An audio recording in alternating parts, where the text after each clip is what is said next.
Okay, આ સલ્તનત કાળ. હવે શું કન્ફ્યુઝન થયું કે સલ્તનત કાળમાં કોના સમયમાં? તો આ મેં વંશ લખ્યા, 5 વંશ છે સલ્તનત કાળમાં. હું અત્યારે ફરીથી કહું છું કે હું તમને મધ્યકાલીન ભારત નથી ભણાવતી કે સલ્તનત કાળ નથી ભણાવતી. જસ્ટ તમને યાદ રાખવામાં સરળતા રહે. હું તમને એમ કહી દઉં કે સલ્તનત કાળમાં આયા, પોર્ટુગીઝ લોધી વંશમાં આયા, તો તમને એમ થાય કે હા હું સમજી ગઈ, સલ્તનત કાળમાં તમને પ્રોબ્લેમ થાય છે, પણ સલ્તનત કાળ હું ભણાવતી નથી અત્યારે. તમારે ખાલી એટલું જ યાદ રાખવાનું છે કે પોર્ટુગીઝ એક જ પ્રજા સલ્તનત કાળમાં આવે છે. સલ્તનત કાળમાં તમને શું પ્રોબ્લેમ છે એ તમને ખ્યાલ, તમને શું કન્ફ્યુઝન છે એ મને કહો તો હું સમજાવું.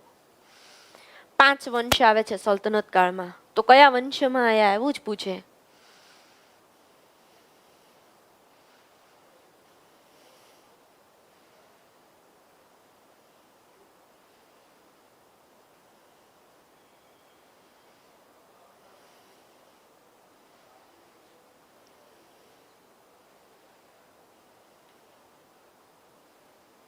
તમે કાળમાં મેડમ બીપી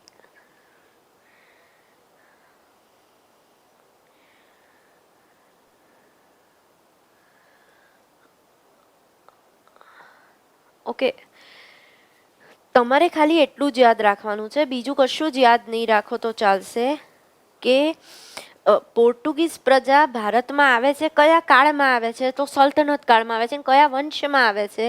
તો એટલું જ યાદ રાખવાનું છે, લોધી વંશમાં આવે છે. બીજું કાંઈ જ યાદ નથી રાખવાનું. પણ આ તમારે ગોખવું ના પડે, અમારી જરૂર કેમ છે? બાકી જો તમારી પાસે બુક છે જ, બુકમાંથી તમે બરાબર વાંચી જ શકો છો. પણ બુક છે, બુકમાંથી વાંચી શકો છો, એવું વાંચવું ને તૈયાર કરવું, એને બદલે તમને હું એવી રીતે સમજાવું કે જેનાથી તમારે ગોખવું ના પડે. એટલા માટે હું તમને કહું છું કે ખાલી તમારે એટલું યાદ રાખવાનું છે. છતાં કંઈ હોય તો કહેજો. યસ, પાછા આપણે મુદ્દા ઉપર આવીએ. આપણે વાત કરતા હતા, એક જ પ્રજા સલ્તનત કાળમાં આવે છે, બાકી બધી પ્રજા મુઘલ કાળમાં આવે છે. મુઘલ કાળનો સમયગાળો જોઈએ તો 1526 થી 1707 સુધીનો સમયગાળો છે. તો પોર્ટુગીઝ પ્રજા ભારતમાં આવી સલ્તનત કાળમાં આવી. Thank you. પોર્ટુગીઝ પ્રજા ભારતમાં આવી એ સલ્તનત કાળમાં આવી. એ સિવાયની પ્રજા તો હવે જ્યારે આપણે બાહુબલી નહોતું ને ત્યારે બી હું આ ભણાવતી હતી. બાહુબલી રાસ જ્યારે પદ્મનાભે કન્હાડે પ્રબંધ લખ્યું ને એની જોડે બાહુબલી રાસ પણ એક પુસ્તક લખ્યું છે. તો એ જ્યારે લખ્યું, તો જ્યારે આ બાહુબલી નહોતું આવ્યું ને ત્યારે બી હું આ ટ્રીકથી ભણાવતી હતી. સમજીએ જરા. તો તમારે એવું યાદ રાખીશું, બાહુબલી શેર હુઆ. માઇન્ડ વેલ. ફરીથી હું કન્સેપ્ટ ક્લિયર કરું છું કે હું અત્યારે સલ્તનત કાળ કે મુઘલ કાળ નથી ભણાવતી. હું અત્યારે ભણાવું છું ડચ પ્રજા ભારતમાં કોના સમયમાં આવી, બ્રિટિશ પ્રજા ભારતમાં કોના સમયમાં આવી, ડેનિશ પ્રજા ભારતમાં કોના સમયમાં આવી, ફ્રેન્ચ પ્રજા કોના સમયમાં આવી ને ડેનિશ પ્રજા કોના સમયમાં આવી, કેન્દ્રવર્તી શાસક એ સમયે કોણ હતું? આ પ્રશ્ન પૂછાય છે એટલે કહું છું. તો હવે ખાલી આપણે એટલું જ યાદ રાખવાનું છે કે આ લોકો કોના કોના સમયમાં આવ્યા, પણ ગોખવું ના પડે. એટલે હું જરા ડિટેલમાં જઈને તમને ખાલી એક ટ્રીક આપીને સમજાવી દઉં છું. ओके, बाहुबली शेर हुआ तो अकबर का जहां शाहजहां हुआ और कौन बहादुर हुआ. આવું સૂત્ર આપણે યાદ રાખીશું.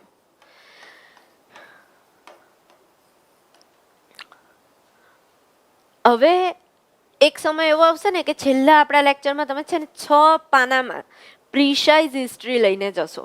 માત્ર 6 પાનામાં આખો ભારતનો, આધુનિક ભારતનો ઇતિહાસ. તો જોઈએ આપણે જરા શાંતિથી. બાહુબલી, બા ફોર બાબર. બાબર 1526માં, તમને ખબર છે પાણીપતના યુદ્ધથી બાબર અને ઇબ્રાહિમ લોદી બી કર્યું. આપણે બી કર્યું અને એમાં બી ગ્રેડ આવ્યો. કેટલા માર્ક આવ્યા? તો કે 1526 માર્ક આવ્યા.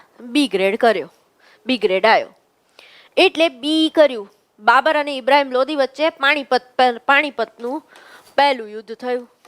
પહેલી પરીક્ષા પહેલી પરીક્ષામાં બીની પહેલી પરીક્ષા અને બી ગ્રેડ આવ્યો, 1526 માર્ક આવ્યા. 1526 થી લઈ 1540 સુધી એમણે શાસન કર્યું પહેલું. હવે એના પછી આવે છે 1530 સુધી. એના પછી આવે છે હુમાયુ. 1530માં બેઠા, 1540 સુધી શાસન કર્યું, એ 10 વર્ષ શાસન કર્યું. અને પછી શેરશાહ સૂર, એક આખો વંશ આવે છે, સૂર વંશ. 1540માં બેઠા, 1545 સુધી શાસન કર્યું શેરશાહ સૂરે. 1545માં શેરશાહ સૂરનું અવસાન ઉક્કા નામની તોપ ફૂટવાથી થયું. 1545માં એમનું અવસાન થઈ ગયું શેરશાહ સૂરનું, પણ સૂરવંશ છે 1555 સુધી ચાલે છે. બાબર છે 1555માં જીતે છે ફરીથી, એટલે હુમાયુ. એટલે હુમાયુના કાળને બે વિભાગમાં વહેંચવામાં છે, એ અને બી. પહેલો વિભાગ 1530 થી 1540 અને બીજો વિભાગ છે 1555 થી 1556. હુમાયુનો શાસનકાળ બે વિભાગમાં વહેંચવામાં આવે છે. હવે આ 1595 અહીંયા ક્યાંય આયા નહીં. ડચ પ્રજા અહીંયા ક્યાંય આયા નહીં. ડચ પ્રજા ક્યારે આવે છે એ આપણે સમજીએ છીએ, પણ હુમાયુ સુધી તો આવતા નથી, શેરશાહ સૂર સુધી પણ આવતા નથી. 1555માં આપણને બધાને ખબર છે કે હુમાયુ છે એ એમની લાઇબ્રેરી હતી દીને એલાઈ, અને એના પગથિયા પરથી પડી અને એમનું અવસાન થયું. તો આ હુમાયુ છે બહુ વહેમી હતા. દરેક દિવસે એમ નક્કી જ હોય કે રવિવારે ગોલ્ડન કલરના કપડાં, સોમવારે વ્હાઇટ કલરના કપડાં, મંગળવારે રેડ કલરના, બુધવારે ગ્રીન કલરના, એવા વહેમી હતા અને એવા જ કપડાં પહેરતા. એમને કોઈકે કીધું હતું, અને હુમાયુનો અર્થ એવો થાય કે દીર્ઘાયુ. એમને જ્યારે જન્મ્યા ત્યારે કોઈક ફકીરે એવી એમના માટે આપી હતી કે આ બહુ જલ્દી અવસાન થઈ જશે, ને એટલે એમનું નામ હુમાયુ રાખવામાં આવ્યું હતું કે બોલી એવું થાય તો કે દીર્ઘાયુ મળે એમને. આવી હું નથી કહેતી, હિસ્ટ્રીના પુસ્તકમાં ઓથેન્ટિક આપણને માહિતી મળે છે, કહું છું. તો હુમાયુ 1555માં બેઠા અને પછી 1556 સુધી શાસન કર્યું, પણ 1556માં એમનું અવસાન થયું. એટલા માટે અકબર માત્ર 13 વર્ષના હતા, છતાં પણ અકબરને શાસન સંભાળવું પડ્યું 1556માં. આપણે જોધા અકબર મૂવી જોઈએ છે એટલે ખબર પડે.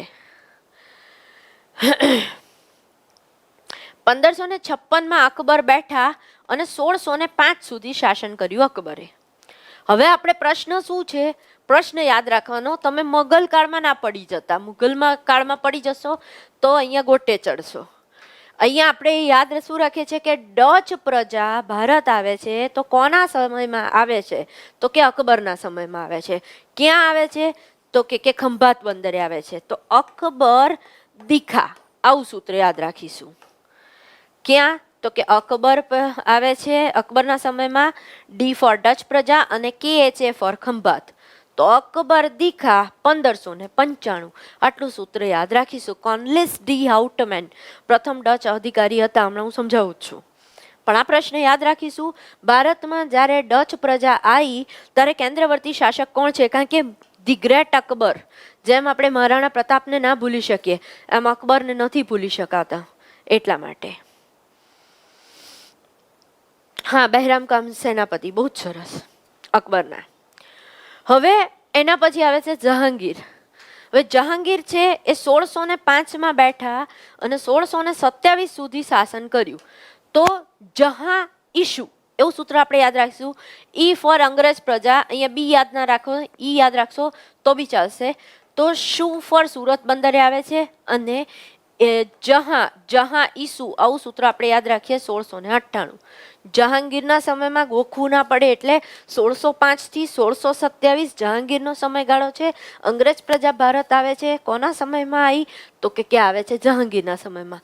કોણ આવે છે, કે પહેલા અંગ્રેજ અધિકારી આપણને બધાને ખબર છે, હોકિન્સ કુકરની શરૂઆત થઈ, કેપ્ટન હોકિન્સ આવે છે, હમણાં સમજીએ છીએ. તો 1608માં આ યાદ રાખવાનું છે.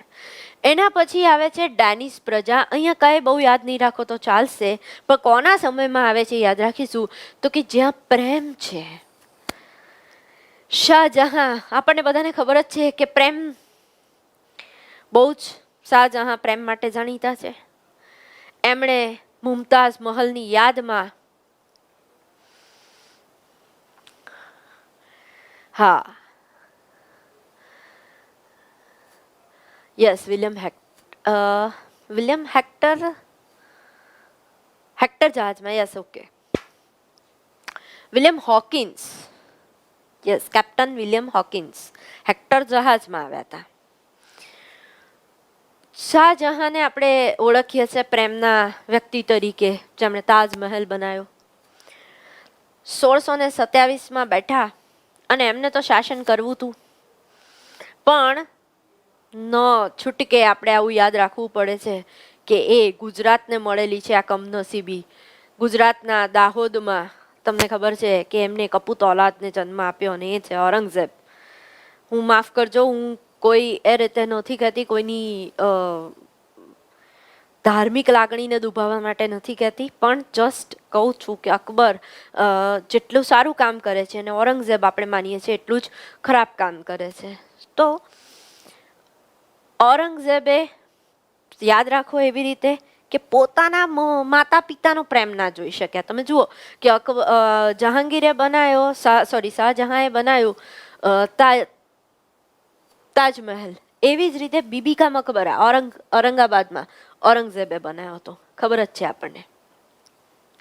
તો શાહજહાં ના સમયમાં પ્રેમના કબૂતરો ઉડાડવા, અને પ્રેમના કબૂતરો એવા ઉડાડ્યા એટલે ડેનિશ પ્રજા ઉડી ગઈ, એવું યાદ રાખીએ. તો ભારતમાં ડેનિશ પ્રજા આવે છે ત્યારે કોનું શાસન છે? તો કે શાસન છે એ શાહજહાંનું શાસન છે. બરાબર. તો ઔરંગઝેબ બેસે છે અને એમના સમયમાં કઈ બે પ્રજા આવે છે? તો કે ફ્રાન્સ અને સ્વીડિશ પ્રજા. એ કોના સમયમાં આવે છે? તો કે ઔરંગઝેબના સમયમાં આવે છે. ઓર એફએમ યાદ રાખીશું. મછલીપટ્ટમ બંદરે ઉતર્યા, એફએમ સાંભળતા સાંભળતા આયા. કયો એફએમ? તો કે ઓર એફએમ. કોણ આવે છે? તો કે ફ્રેન્ચ પ્રજા. કોના સમયમાં આયા? ઔરંગઝેબના સમયમાં આવે છે. તો હા, ઔરંગઝેબનો જન્મ દાહોદમાં થયો હતો ને ઘણી જ બધી વખત આ પ્રશ્ન પૂછાઈ ચૂક્યો છે. ઔરંગઝેબનો જન્મ ગુજરાતમાં ક્યાં થયો હતો? તો ગુજરાતના દાહોદમાં થયો હતો, ધ્યાનમાં રાખશો. હવે અહીંયા સૂત્ર છે ઓર કોણ બહાદુર હુઆ. કોણ તો એમને મેં લખ્યું છે, પણ બહાદુર શાહ ઝફર 1857 પછી તમે જુઓ કે મુગલ સત્તાનો ટોટલ અંત આવી ગયો. તો છેલ્લા શાસક કોણ છે મુગલ શાસક? તો બહાદુર શાહ ઝફર. આ યાદ રહે એટલા માટે આ સૂત્ર છે. બાહુબલી શેર હુઆ તો અકબર કા જહાં શાહજહાં હુઆ, ઓર કોણ બહાદુર હુઆ. આટલું યાદ રાખો એટલે તમને યાદ રહી જાય.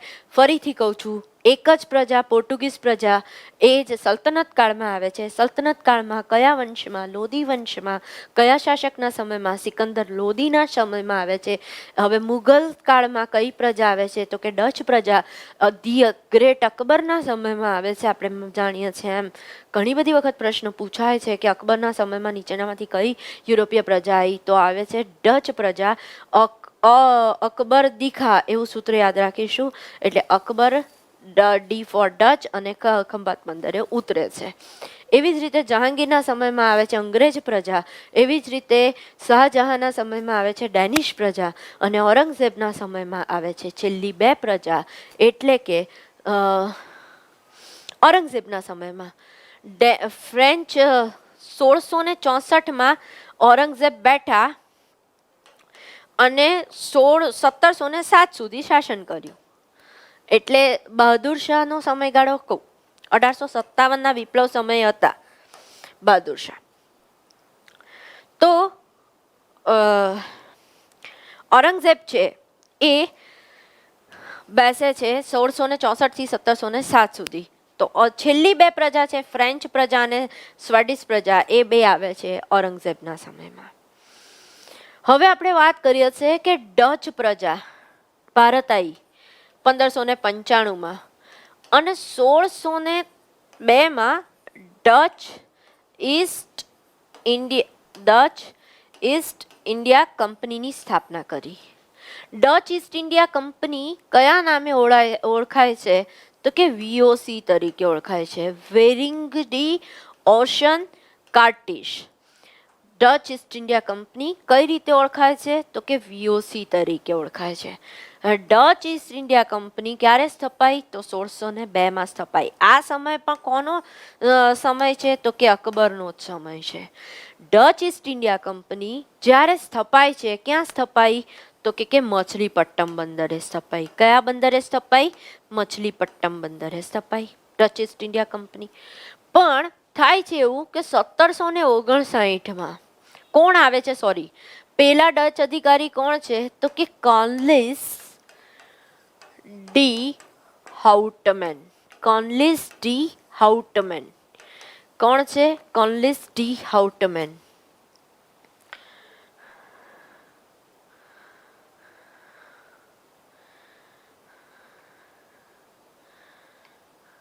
Okay done. હા, અને આવતા વખત તો આપણે હશે જ, પીપીટી જ હશે, પણ હવે હું ધ્યાન રાખીશ, એવી રીતે લખીશ. Sure sure. સોરી, એવું હોય તો હમણાં ફરી લખી દઉં.